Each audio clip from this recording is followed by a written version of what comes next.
Hi everyone, welcome to English grammar class for 10th class students.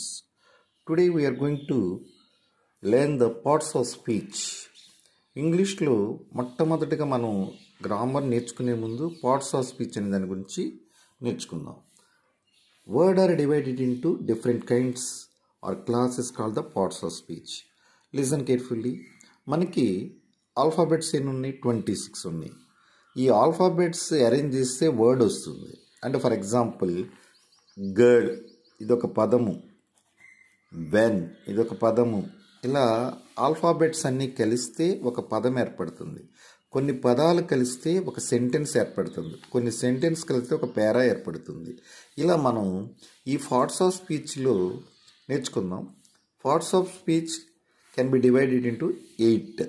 First one is the noun and second one is the pronoun, third one is the verb, fourth one is the adverb, fifth one is the adjective, sixth one is the conjunction, seventh one is the interjection, eighth one is the preposition. So these are the parts of speech.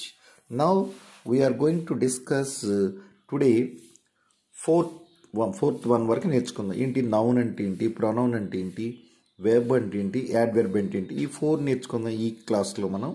ఇక్కడ చూడండి, noun. A noun is a word used the name of a person, place or thing.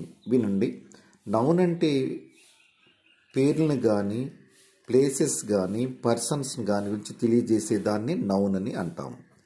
దీంట్లో example చూడండి, Akbar name, ఇది Kolkata place, ఇంకేమైనా తీసుకోండి. ఇలాంటివన్నిటిని కూడా noun అని చెప్తాం. ప్లేస్ కానీ పర్సన్స్ కానీ ఏదైనా సరే అలాంటి వాటిని ఏమంటామండి? నౌన్ అని చెప్తాం. Next one pronoun. ప్రనౌన్ అంటే ఇన్స్టెడ్ ఆఫ్ ఏ నౌన్, నౌన్కి బదులుగా ఉపయోగించేదే ప్రొనౌన్ అవుతుంది. ఇప్పుడు ఫర్ ఎగ్జాంపుల్ ఇక్కడ తీసుకుందాం, John is absent, John is ill. John absent అయ్యాడు, ఎందువలన? ఏమైంది, అతనికి జ్వరం వచ్చిందో లేదా హెల్త్ బాగాలేదో అని చెప్పుకుంటున్నాం. ఇక్కడ మళ్ళీ జాన్ జాన్ అనుకోకుండా ఇక్కడ ఇలా రాసుకోండి. For example, John is absent, is ill అని చెప్పేస్తే సరిపోతుంది అనమాట.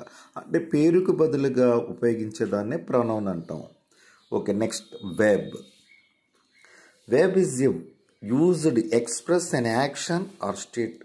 అక్కడ చేసే పని, అక్కడ జరుగుతున్న స్థితిని బట్టి మనము వెర్బ్ అని చెప్తాం. ఇప్పుడు ఇక్కడ ది గర్ల్, ఇక్కడ ఒక అమ్మాయిని చెప్తాం. క్రైడ్, ఏం చేస్తుంది? తను ఏడుస్తూ ఉన్నది కనుక క్రైడ్ అనేది వెర్బ్ అవుతుంది.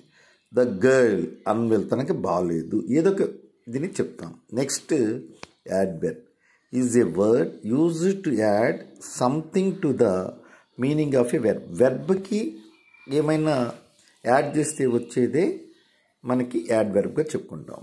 ఇక్కడ యాడ్వర్బ్ అంటే he worked the sum quickly, ఇతను పని చేస్తున్నాడు. ఎలా? ఒక కూడికి బాగా స్పీడ్గా చేస్తున్నాడు కాబట్టి దాన్ని యాడ్వర్బ్గా చెప్తాం. She pronounced the word correctly. మనం స్పెల్లింగ్స్ కొంతమంది రాంగ్ చెప్తూ ఉంటారు కదా, అలా గట్టిగా చెప్పక కరెక్ట్గా చెప్తున్నారని దాన్ని యాడ్ చేస్తే అది యాడ్వర్బ్. రజనీ ఈట్స్, ఈ ఈట్స్ అనేది వెర్బ్ అవుతుంది. ఎలా తింటుందో చెప్తున్నాం కాబట్టి దాన్ని adverb. Slowly eats, slowly. Thank you for watching my video. Please subscribe my channel, share it with your friends and like it.